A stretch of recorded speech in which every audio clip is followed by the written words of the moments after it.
Muito bem, pessoal. Então, continuando aqui a nossa parte 2, né, da nossa aula sobre modelo de troca de dados e topologia, agora a gente vai falar sobre o modelo para troca de dados.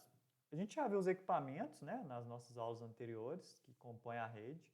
A gente viu na nossa parte 1 dessa aula aqui sobre a topologia, ou seja, peguei esses equipamentos e interconectei eles de diferentes formas. A gente viu que eu tenho lá a topologia do tipo barramento, mesh, estrela, anel, então tenho várias topologias. E agora, como esses equipamentos eles podem trocar dados entre si, ok? Vocês vão ver que os modelos de troca de dados mais utilizados, a gente vai ver aqui, são três. O modelo cliente-servidor, o modelo mestre-escravo e o modelo produtor-consumidor, que a gente já vai ver em detalhes agora. O primeiro modelo, o mais comum, é o modelo cliente-servidor. O que é um servidor? O servidor é qualquer equipamento, uma estação qualquer, que ele tem um software que possibilite fornecer informações a outras estações da rede. Por exemplo, o servidor de e-mails lá do Gmail, o servidor do Google, o servidor da Amazon. Sempre que você entra no seu computador e faz uma requisição lá para algum desses servidores, eles vão te retornar uma informação que você requisitou, né? Os clientes, então a gente já sabe o que é um servidor. O cliente são essas estações que eles têm um software, que a gente chama de software cliente, para exibir informações e fazer requisições. Então, de novo, pegando o exemplo, quando você entra aí no seu navegador web e digita gmail.com para acessar o, o seu e-mail, você está utilizando um software cliente, né, que faz uma requisição para o servidor do Gmail. Esse servidor de e-mail vai te retornar com as informações referentes à sua conta de e-mail e o seu software cliente vai exibir. Então, basicamente, o que ele faz é solicitar e exibir as informações, tá certo? Que é o que está descrito aqui nessa parte. Lembrando que, em alguns casos, uma estação ela pode ser cliente e servidor ao mesmo tempo. Não impede, por exemplo, que o computador que está sendo usado lá no Gmail para mandar as informações de volta, ele seja utilizado se eu colocar um navegador de internet nele para eu poder navegar na internet também. Então ele pode ser ao mesmo tempo servidor e cliente. Aqui tem uma ilustração dessa forma, desse modelo de troca de dados, né? Então você faz uma requisição pela internet ao servidor, ele processa, te manda uma resposta e o seu software cliente vai exibir essa resposta aqui na tela. Eu usei exatamente o exemplo da internet, porque a internet ela é quase toda baseada numa arquitetura cliente-servidor. Então a gente tem os softwares clientes aqui, instalado no seu computador, notebook ou celular, e a gente tem os servidores aí, né, dessas diversas empresas de internet que vão fornecer as informações para a gente. Muito bem. Um outro modelo também que é utilizado é o modelo mestre-escravo. Tá? O que é o modelo mestre-escravo? A gente tem dois equipamentos, basicamente. O mestre, que é o responsável por controlar toda a comunicação e todo o processamento.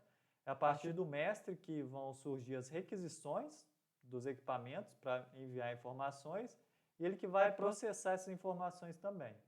Um escravo, assim como o nome já diz, ele é um equipamento que vai só atender solicitações específicas, no caso as solicitações do mestre, ele só vai responder. Ele não cria uma comunicação, ele não inicia uma comunicação, ele simplesmente responde a requisições do mestre. Então, como é que funciona aqui esse modelo? Está ilustrado aqui na figura. O mestre ele faz uma requisição para o escravo, ao receber essa requisição, ele manda as informações que o mestre pede e o mestre vai processar essas informações. Ele faz isso com todos os escravos da rede, igual a gente está vendo, faz uma requisição para o segundo escravo, tá? E o segundo escravo vai responder, e assim sucessivamente. Isso aqui vai se tornar um ciclo no qual o mestre pergunta para o escravo responde e o mestre processa. Esse modelo é muito utilizado em instalações industriais, igual vocês estão vendo aqui. Isso aqui é basicamente um CLP. Então, o CLP mestre ele faz a requisição para os meus equipamentos escravos, que são, por exemplo, inversores, remotas, sensores, né? Então, ele lê informações desses elementos aqui, processa a informação no CLP, como a gente já viu, é o CLP que é responsável por fazer o controle, e manda atualizar aqui, no caso, as saídas, né? Ligar o motor, alguma coisa do tipo, no escravo novamente. Só manda a informação escravo. Liga o motor 2, motor 1 e assim por diante. Um outro modelo de troca de dados que a gente tem também é o modelo produtor-consumidor, tá certo? Nesse modelo aqui, cada estação ela vai enviar uma mensagem, né? Então, a partir dela se origina uma mensagem, por isso ela é chamada de estação produtor, com um identificador, ou seja, um ID para a rede. Toda a rede vai receber essa informação, só que somente o equipamento, né, que tem o ID endereçado naquela mensagem é que ele vai consumir essa informação, que é o exemplo que está ilustrado aqui, né? Nesse exemplo, então, a gente tem aqui um equipamento gerando informação para todo mundo. Vocês vão ver que somente aqui, quem tem o ID, no caso, aqui está um pouco rápido, mas dá para vocês verem, somente quem tem o ID aqui, inversor 1 e HM1, que são esse elemento e esse elemento aqui, que eles vão receber a informação. Vocês vão ver que agora vai aparecer aqui o tique verde, ó, nesses dois equipamentos. Então, só eles que vão consumir essa informação, tá certo? Como vocês viram, a gente pode mandar para mais de um equipamento, então um produtor pode gerar informação para um ou vários consumidores, ok?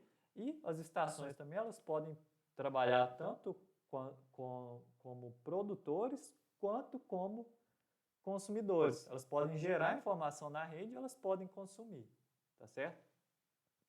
A forma como os equipamentos eles enviam dados, já que qualquer um pode gerar, né? Tem várias formas, pode ser cíclica. Então, aqui, por exemplo, os inversores, eles estão gerando informação de maneira cíclica, está escrito aqui. A cada 5 milissegundos, esses inversores aqui vão gerar uma informação.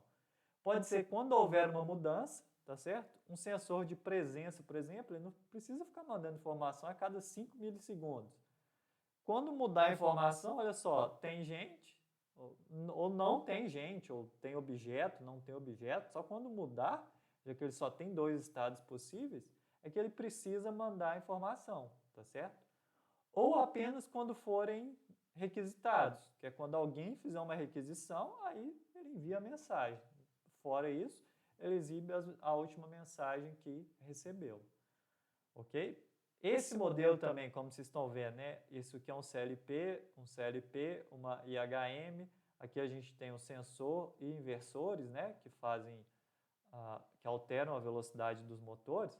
Então, isso aqui é mais utilizado também em redes industriais ou instalações industriais, tá certo? Muito bem. Então, agora a gente sabe como é que a gente pode classificar, né, essas redes mostradas aqui. Então, deixa eu tirar aqui a minha imagem. Essa primeira rede aqui dá para a gente ver que é uma rede industrial, tá certo? Quanto à topologia, a gente pode falar que essa topologia aqui ela é do tipo barramento, tanto essa quanto essa, né? Então aqui como se a gente tivesse duas redes diferentes. Ou eu posso classificar isso aqui também como uma topologia do tipo árvore, né? Porque a gente tem os ramos aqui, e esse ramo aqui também gera mais ramos, tá certo? Então, assim, não é algo exato. A gente pode falar tanto que isso aqui é uma rede do tipo árvore, quanto duas redes do tipo barramento conectadas, ok? Muito bem. E quanto à forma de troca de dados, repare que esse elemento aqui, ó, ele manda informação para esse elemento manda informação para esse e recebe, manda para cá e recebe. Então, basicamente, isso aqui é uma topologia, uma troca de dados do tipo mestre-escravo. Esse elemento é o mestre, todos os outros são escravos que só respondem a requisições do mestre. Então, essa rede, classificação dela, quanto à topologia, ela é do tipo barramento, tá? Ou árvore. E quanto à troca de dados, ela é do tipo mestre-escravo. Então, é uma rede de barramento, mestre-escravo. Essa aqui, a gente vê que eu tenho 3 switches, né? Eles estão ligados de maneira sequencial aqui. Então, isso aqui está formando um anel, né? E reparem que os equipamentos para o switch, eles estão ligados de uma maneira que forma como se fosse uma estrela, né? Então aqui a gente tem uma topologia estrela dos PCs para o switch e entre switches uma topologia em anel. Então na mesma rede eu tenho mais de uma topologia. Basicamente aqui como a gente está trabalhando com servidores e PCs e laptops, que seriam clientes, né? Aqui a gente pode falar que isso aqui provavelmente vai funcionar com uma troca de dados do tipo cliente-servidor, onde esses equipamentos vão ser os clientes que vão fazer uma requisição para o servidor, tá certo? Muito bem. Voltando aqui. Então, sobre a aula de hoje, né, quais seriam os pontos-chave para a gente fechar? Conhecer as principais topologias de rede, conhecer os principais modelos de troca de dados em redes de comunicação, tá certo? Isso aqui a gente vai ver na nossa prática, é saber configurar o IP de computador de uma maneira estática ou dinâmica. Aqui tem a bibliografia da nossa aula, tá certo, pessoal? Terminamos por aqui. Espero vocês na próxima aula. Muito obrigado e um abraço.